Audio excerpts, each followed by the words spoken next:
Hello guys, അസ്സാം വലൈക്കും. Welcome back to my channel. അപ്പോൾ ഇന്ന് നമ്മൾ രാവിലെ തന്നെ എങ്ങോട്ടാണ് പോകണമെന്ന് വെച്ചാൽ എനിക്കിന്നൊരു ഫംഗ്ഷൻ ഉണ്ട്. വേറെ ഒന്നുമല്ല, ഒരു എൻഗേജ്മെൻ്റ് ആണ് എൻ്റെ ഫ്രണ്ടിൻ്റെ കേട്ടോ. അപ്പോൾ അവൾ കുറച്ച് ദിവസം മുന്നേ എന്നോട് പറഞ്ഞിരുന്നേ, എടി നീ കുറച്ച് നേരത്തെ വരുമോ എൻഗേജ്മെൻറ്റിന്, നിനക്കും കൂടി ഒരുമിച്ച് ഒരുങ്ങാം, അവളും ഞാനും കൂടി ഒരുമിച്ച് ഒരുങ്ങാം എന്നുള്ള രീതിയിൽ പറഞ്ഞിരുന്നു കേട്ടോ. അപ്പോൾ ഓക്കെ, നോമ്പൊക്കെയാണ്, ക്ഷീണമൊക്കെ ഉണ്ട്, എന്നാലും എൻ്റെ ഫ്രണ്ടിൻ്റെ എൻഗേജ്മെൻ്റ് അല്ലേ എന്ന് വിചാരിച്ച് ഞാൻ പോയി. കാരണം എന്താ വെച്ചാൽ ഒന്നുമല്ല, ഇതൊക്കെ വല്ലപ്പോഴും കിട്ടുന്നൊരു സമയമല്ലേ, വല്ലപ്പോഴും കിട്ടുന്നൊരു അവസരമാണ്. അപ്പോൾ അതൊക്കെ പോവുക, അതൊക്കെ ഉണ്ടാവുള്ളൂ ലൈഫിൽ ബാക്കി. അപ്പോൾ അങ്ങനെ പോകുന്ന സമയത്ത് അവളെ ഹസ്ബൻഡാണ്, അവളെ കെട്ടാൻ പോണ ഒഡ്ബിയാണ് എന്നെ കൊണ്ടുവരാൻ വന്നിരുന്നത് കേട്ടോ. അപ്പോൾ മൂപ്പരെ കൂടെയാണ് പോകുന്നത്. അപ്പോൾ മൂപ്പര് എന്നെ കൊണ്ടാക്കി തരാമെന്ന് പറഞ്ഞിട്ട് അങ്ങനെ പോകുന്നത് കേട്ടോ. കാരണം മൂപ്പര് ട്രിവാൻഡ്രമാണ്, അപ്പോൾ ഇവിടെയാണ് എല്ലാവരും ഉള്ളത്. അപ്പോൾ അങ്ങനെ എന്നെ കൊണ്ടുവരാൻ വന്ന് രാവിലെ ഞങ്ങൾ പോയി. പിന്നെ പോകുന്ന വഴിക്കൊക്കെ കുറേ ബ്ലോക്കും കാര്യങ്ങളൊക്കെ ഉണ്ടായിരുന്നു. പിന്നെ അത് കഴിഞ്ഞ് അവളെ വീടെത്തിയിട്ടോ. വീട്ടിലെത്തിയപ്പോൾ അവളുണ്ടായിരുന്നു സിറ്റ് ഔട്ടിൽ തന്നെ ഇരിക്കുന്നത് ഞങ്ങളെ കാത്ത്. അപ്പോൾ അങ്ങനെ ഞാൻ അവിടെ എത്തി അവളെ റൂമിലൊക്കെ കയറിയപ്പോൾ കുറേ ഫോട്ടോസും ഇതൊക്കെ കണ്ടു. അവളെ റൂമിൽ അവൾ വെച്ചിട്ടുണ്ടായിരുന്നു. ഫ്രണ്ട് സർക്കിളിലുള്ള എല്ലാവരും ഫോട്ടോസും അവളെ റൂമിലുണ്ട് കേട്ടോ. പക്ഷെ അതൊക്കെ കണ്ടപ്പോൾ ഒരു സന്തോഷമായിട്ടാണ്. പിന്നെ അത് കഴിഞ്ഞ് അവൾ മേലൊക്കെ കഴുകി വന്ന് കണ്ട് അവൾ എന്നോട് പറഞ്ഞു ഡ്രസ്സ് ചെയ്യാമെന്ന് പറഞ്ഞു. അപ്പോൾ ഞാൻ അവളോട് എനിക്ക് എങ്ങനെ ലുക്ക് ചെയ്യേണ്ടത് പിന്നെ പറഞ്ഞു, എനിക്ക് മേക്കപ്പ് ഒന്നും തന്നെ വേണ്ട, ഒന്ന് കണ്ണെഴുതിയാൽ മതി, ഒന്ന് ജസ്റ്റ് ഒന്ന് ലിപ് ബാം ഇട്ടാൽ മതി, പിന്നെ എന്താ പറയുക ഡ്രസ്സ് ഒന്ന് ചേഞ്ച് ചെയ്യണം, പിന്നെ മുടി ഒന്ന് ഹെയർ ഒന്ന് സെറ്റാക്കണം, അത്രയേ ഉള്ളൂ പറഞ്ഞു. ഹെയറും വലിയതൊന്നും വേണ്ട, കാരണം അവർക്ക് ആ ഒരു നാടൻ ലുക്ക് അത് തന്നെ ക്രിയേറ്റ് ചെയ്താൽ മതി, നാടൻ ലുക്കിൽ തന്നെ കിടന്നാൽ മതി പറഞ്ഞു. അവൾ ഇതൊന്നും ചെയ്യാത്തതാണെന്ന് പറഞ്ഞു. അപ്പോൾ ഓക്കെ, എന്നെ കൊണ്ട് പറ്റുന്ന രീതിയിലൊക്കെ ചെയ്യാമെന്ന് വിചാരിച്ചു കേട്ടോ. പിന്നെ അങ്ങനെ അവൾ ഒരുങ്ങി ഫൈനലാണ്. ഇതന്നെ ഞങ്ങൾ കുറേ വട്ടം മായ്ച്ച് കളഞ്ഞു. കാരണം എന്താ വെച്ചാൽ ഫൗണ്ടേഷനൊന്നും ടച്ച് ചെയ്യാൻ പോലും സമ്മതിക്കണില്ല. ഇടുക മായ്ക്കുക ഇതന്നെയായിരുന്നു പരിപാടി. ഏതെങ്കിലും അതൊക്കെ കഴിഞ്ഞ് അവൾ എൻഗേജ്മെൻറ്റിന് വേണ്ടി റെഡിയായി. പിന്നെ ഞങ്ങൾ ഫ്രണ്ട്സൊക്കെ വന്നിട്ടുണ്ടായിരുന്നു കേട്ടോ. അവരൊക്കെ ഞങ്ങളെ കാത്ത് നിൽക്കുന്നു. അപ്പോൾ അവരൊക്കെ വന്ന് അവരോടൊക്കെ ഞങ്ങൾ സംസാരിച്ച് അങ്ങനെ ഞങ്ങളെല്ലാവരും കൂടി കുറച്ച് നേരം അവിടെ ഇരുന്നു.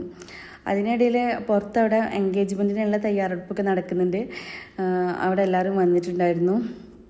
അവളെ ഏട്ടന്മാരും പിന്നെ ചെറിയച്ഛനും വലിയച്ഛനും പിന്നെ ചെക്കൻ്റെ വീട്ടിൽ നിന്നും അമ്മയും എല്ലാവരും ഉണ്ട് കേട്ടോ അവിടെ. പിന്നെ കുറേ ബന്ധുക്കളും കാര്യങ്ങളൊക്കെ ഉണ്ട്. എനിക്ക് അവരെയൊന്നും ഡീറ്റെയിൽ ആയിട്ട് അറിയില്ല. ഉള്ള സമയം കൊണ്ട് ഞാൻ എല്ലാവരും തന്നെ പരിചയപ്പെട്ടിക്കണേ, എല്ലാവരും എന്നെയും പരിചയപ്പെട്ടിക്കണേ. വായ അല്ലലില്ലാതെ അലച്ചുകൊണ്ടിരിക്കുകയല്ലേ, അപ്പോൾ ആരും ഒന്ന് നോക്കിപ്പോവും, അതുകൊണ്ടാണ് കേട്ടോ. അപ്പോൾ അതൊക്കെ കഴിഞ്ഞ് പിന്നെ അവരെ മാറൽ ചടങ്ങായി. അപ്പോൾ നല്ല രസമുണ്ടായിരുന്നു കേട്ടോ കാണാൻ. ഭയങ്കര സന്തോഷമല്ലേ ഇങ്ങനത്തെ മുഹൂർത്തങ്ങളൊക്കെ കാണുക എന്ന് പറയുന്നത്. അപ്പോൾ നല്ല രസമുണ്ടായിരുന്നു, എനിക്കങ്ങനെ നല്ല രസമായിട്ട് തോന്നിയിട്ടോ. ഞാനത് കുറച്ച് നേരം നോക്കിയിരുന്നു. അതിനുശേഷം എന്താ പറയുക, എനിക്ക് വീഡിയോ എടുക്കാൻ അങ്ങോട്ട് എത്തുന്നില്ലായിരുന്നു. അപ്പോൾ ഞാൻ അവിടെ ഉള്ള ആൾക്കാരെ കൊണ്ട് എടുപ്പിക്കുകയൊക്കെ ചെയ്തു കേട്ടോ. കാരണം ഞാനിങ്ങനെ എത്തി നോക്കുന്ന അവസ്ഥയായിരുന്നു. കാരണം നമ്മളെ വീട്ടിലൊക്കെ കല്യാണം ഉണ്ടാകുമ്പോൾ അങ്ങനെ നമ്മൾ എന്തെങ്കിലുമൊക്കെ ചെയ്യുമ്പോൾ ചെക്കനും പെണ്ണും വരുമ്പോൾ എന്തെങ്കിലും മാലയുടെ അങ്ങനെയൊക്കെ ഉണ്ടാകുമ്പോൾ നമ്മളെല്ലാവരും കൂടി എത്തി ഇങ്ങനെ പൊന്തി നോക്കുകയൊക്കെ ചെയ്യുമല്ലോ. അപ്പോൾ അങ്ങനെ ഞാൻ എത്തി നോക്കിക്കൊണ്ടിരിക്കുകയായിരുന്നു. അപ്പോൾ അത് കഴിഞ്ഞ് പിന്നെ ഒരു കേക്ക് കട്ടിങ് ഒക്കെ ഉണ്ടായിരുന്നു. പക്ഷേ എനിക്ക് ആ കേക്കും ഇഷ്ടമായി. അവരുടെ ഡ്രസ്സിനനുസരിച്ച് അവർ കേക്കൊക്കെ സെറ്റാക്കിയിട്ടുണ്ടായിരുന്നു, കളറൊന്നും എനിക്ക് തോന്നുന്നുണ്ടോ. അപ്പോൾ അത് കേക്കൊക്കെ ഉണ്ട്. അപ്പോൾ എല്ലാവരും എന്നോട് ചോദിക്കണം, മോളെ കഴിക്കണം കേട്ടോ, കഴിച്ചിട്ട് പോകണം എന്ന് പറഞ്ഞാൽ അതൊന്നും നടക്കില്ല എന്ന് പറഞ്ഞ് ഞാൻ എൻ്റെ ഫുഡ് പാർസലും വാങ്ങിയിട്ട് അവളെനിക്ക് ഫുഡ് പാർസലായി തന്നിരുന്നു. അതും വാങ്ങിയിട്ട് ഞാൻ പോരുന്ന വഴി മഞ്ചേരിയൊക്കെ എത്തുമ്പോണ്ടല്ലോ റോട്ടിക്കൊന്നും നോക്കാൻ വയ്യ, അമ്മാതിരി കേട്ടോ.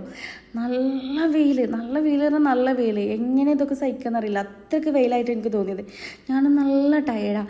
ഇനി വീട്ടിലെത്തിയിട്ട് എന്തൊക്കെയാണ് അവസ്ഥ എന്നുള്ളത് അറിയില്ല. അതിൻ്റെ ഇടയ്ക്ക് ഞാൻ ഷെമിനെ വിളിച്ചിട്ട് മോളെ കാര്യം ചോദിച്ചപ്പോൾ അവൾ ഉണർന്നിക്കണമെന്ന് പറഞ്ഞു. മോളെ കുളിപ്പിച്ച് ഉറക്കിയതായിരുന്നു മൂപ്പര്, ഉണർന്നിക്കണമെന്ന് പറഞ്ഞു കേട്ടോ. അപ്പോൾ അതിന് ശേഷം ഞാൻ പിന്നെ വീട്ടിലെത്തി. എന്തൊക്കെയോ വാങ്ങാനുണ്ടായിരുന്നു, അതൊന്നും ഞാൻ മൈൻഡാക്കിയില്ല. ഫ്ലാറ്റ് എത്തിയപ്പോൾ ഞാൻ എന്ത് ചെയ്തു, വേഗം ഒന്ന് കുളിച്ച് ഫ്രഷായി ഒന്ന് നിസ്കരിക്കണം. അങ്ങനെ കുളിച്ച് ഫ്രഷായി ഞാൻ നിസ്കരിച്ച് കാണ്ട് ഞാൻ എന്ത് ചെയ്തു, ഒറ്റ കരുത്താവും അങ്ങോട്ടും തിരിഞ്ഞ് നോക്കിയില്ല. കാരണം നല്ല ഉറക്കമുണ്ടായിരുന്നു. മോളെ കുറച്ചൊരൊന്നും എടുത്തുകാണ്ട് ഓളെ പുതിയപ്പിക്കാൻ ഒന്ന് എടുത്തുകാണ്ട് ഞാൻ ഉറങ്ങി. പിന്നെ എഴുന്നേക്കണേ ഞാൻ മരുമാൻ കൊടുക്കാൻ നേരത്താണ്. പിന്നെ എഴുന്നേറ്റിപ്പോൾ ഞാൻ ഫുഡ് ഓർഡർ ആക്കി, ഒന്നും ഉണ്ടാക്കിയിട്ടില്ല കേട്ടോ. അപ്പോൾ ബ്രോസ്റ്റഡ് ചിക്കനും അതുപോലെ സ്പ്രൈറ്റുമാണ് ഓർഡർ ആക്കിയിട്ടുണ്ട്.